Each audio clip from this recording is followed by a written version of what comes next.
করছিলাম, শখের বসে করছিলাম। এখন শখের বসে জাল টাকা ছাপাচ্ছিলেন, এই পর্যন্ত কত টাকা ছাপাইছেন? এইগুলাই 26 লাখ। 26 লাখ ছাপাইছেন। কার মাধ্যমে এগুলো শিখছেন সেগুলো বলেন। এই যে আপনাদের আগে যেসব টিভিতে নিউজ হইতো, কি নিউজ হইতো? এই যে এইগুলো জাল টাকার নিউজগুলো হইতো, এখানে তো সবগুলো ওপেন নিয়ে সবকিছু দেখানো হইতো। দেখুন প্রিন্টার কিভাবে করানো হয় সবকিছুই দেখানো হইতো। তো এখান থেকে শিখছি আর কি। পড়াশোনা কোথায়? পড়াশোনা মাইলস্টোন কলেজ। নাম কি আপনার? সাইমন হোসেন নিশান। নিশান। আর এসএসসি কোথা থেকে? SSC Feni government pilot. Pilot থেকে। রেজাল্ট কি ছিল? Golden A plus. SSC golden plus ছিল। এসএসসি তে? এসএসসি তো এ প্লাস। Golden plus. আর আইটিএস করছেন কোন দেশে যাওয়ার জন্য? অস্ট্রেলিয়া। অস্ট্রেলিয়ার জন্য। এগুলো দেখছিলাম আর কি, ইউটিউবে ভিডিও, ফেসবুকে দেখার পরে নিজে বানানোর ইচ্ছে হয়েছিল। কোনগুলো দেখছিলেন, কিসের ভিডিও? এই যে আপনাদের এরকম নিউজের, যমুনা টিভির আর এরকম ভিডিওগুলো দেখছিলাম। ইউটিউবে দেওয়া ভিডিওগুলো দেখছিলাম আর কি। ওইখানে দেখার পরে ওইখানে যে প্রিন্টার, কাগজ, তারপর কী কী লাগে এগুলো সরঞ্জাম, এগুলো দেখছিলাম। ওইখানে দেখার পরে ওইখান থেকে আবার নিজে জিনিসগুলো নিচে নেওয়ার পরে নিজে নিজে বানাইছি আর কি। এগুলো কই সরঞ্জাম কই পেলেন? এগুলো কিনছি, এগুলো দোকানে পাওয়া যায়। আমি শুধু আজকে আমাকে ডাকছিল ইমার্জেন্সি কাজ, রাজলক্ষ্মী যাবে, আমি এই জন্য রাজলক্ষ্মী গেছেন। কিন্তু আপনার বাসা, এগুলো তো আপনার বাসা পাওয়া গেছে, আপনার রুমের মধ্যে পাওয়া গেছে। এগুলো স্যার ও ব্যাগের তালা মেরে রাখছিল, এগুলো আমাকে দেখেন স্যার। ও যখন করতো আপনি ছিলেন না? আমি থাকতাম না।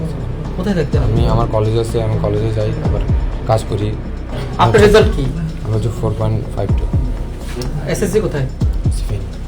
দুজন কি ফেনীর কাজিন আপনারা? না, ফ্রেন্ড আর কি, একই স্কুলে পড়াশোনা করছি। বাড়ি কতটুকু দূরে? বাড়ি আছে অনেক দূর। ফেনী কোথায় বাড়ি? ফেনী মাস্টারপাড়া। মাস্টারপাড়া সদরে? জি, ফেনী সদর। ওর বাড়ি? ওর বাড়ি একটু ফুলগাছি। ফুলগাছিতে। আর ফেনী কলেজে পড়ছেন। দুজনে কি সায়েন্সের? জি। এটা হলো আজকে দুপুরে আনুমানিক 1:30টার দিকে আমরা র্যাব 3-তে সোর্স তথ্য এবং গোয়েন্দা তথ্যের মাধ্যমে জানতে পারি যে উত্তরা এলাকায় 52 নং ওয়ার্ডে হোসনে মহল একটি চতুর্থ তলা বিল্ডিংয়ে চতুর্থ তলায় দুজন ব্যক্তি জাল টাকা ছাপাচ্ছে এবং এই জাল টাকা বিক্রি করে। তো আমরা এই সোর্স তথ্যের উপর ভিত্তি করে আর কি যে উত্তরা 52 নং ওয়ার্ডে একটি অভিযান পরিচালনা করি। এরা মূলত আপনার ঈদুল ফিতরকে সামনে রেখে মার্কেটে জাল টাকা ছড়িয়ে দেওয়ার জন্য কাজ করছে। তো তাদের মাধ্যমে আমরা যেটা জানতে পারি যে প্রায় 15 দিন যাবৎ তারা এই জাল টাকা উৎপাদনের সাথে আর কি জড়িত আছে। তো আমরা এখানে এসে জাল টাকা সহ দুজন আসামি এবং কিছু জাল টাকা তৈরির যেসব সরঞ্জাম, এইসব সরঞ্জাম উদ্ধার করি। এটা তো হলো না তো, পুরো যেটা ওগুলো রাখছি। এই কি করে দেখো লাগাও লাগাও। কাম নাই তো স্যার, কাম ফলাই দিছি। কে ফলাই দিছে? ফলাইছি, কাম শেষ স্যার। কাম ফলাইছে কেন? কাম শেষ স্যার। বাসা আজকে 1 মাস। 1 মাস। আর টাকা চাপাচ্ছেন কতদিন? এই 2 সপ্তাহ। কি কারণে? যে সামনে ঈদ, এই কারণে মার্কেটে ছড়াই দেওয়ার জন্য? না, তাইলে আমার মানে ইচ্ছা ছিল আর কি, এরকম একটা করে দেখার পরে।